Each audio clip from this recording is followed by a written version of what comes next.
la Banque mondiale félicite le capitaine Ibrahim Traoré pour son travail dans le redressement du pays, malgré les difficultés.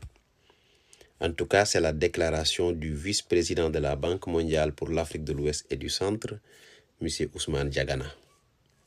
Après une audience qui leur a été accordée, lui et son équipe, voici la déclaration qu'il a faite.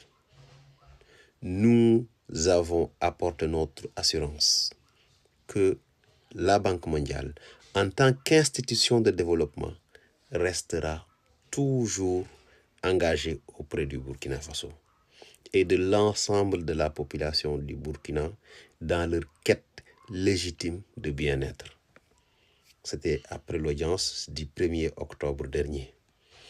Ce qui est une très bonne chose. Peut-être ça peut être jugé différemment aussi, parce que il y a certaines personnes qui pensent que le souverainisme assumé d'Ibrahim Traoré n'est pas compatible avec une coopération avec la Banque mondiale.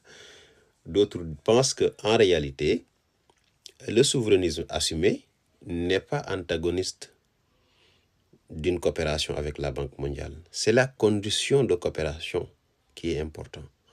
Parce que la Banque mondiale, c'est une institution qui finance, mais qui prête de l'argent. Donc, c'est pas mauvais. Tous les pays du monde empruntent. Mais comment emprunter? Il ne faut pas faire les emprunts de Macky Sall.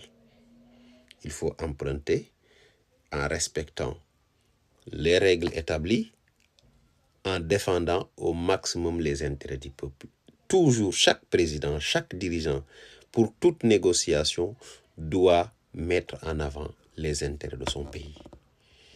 Donc moi, je ne vois pas quelque chose de négatif dans cette coopération entre la Banque mondiale et le Burkina Faso, mais il faut juste que le Burkina Faso soit ou bien ait des dirigeants qui sont capables de défendre les intérêts ultimes des Burkinabés.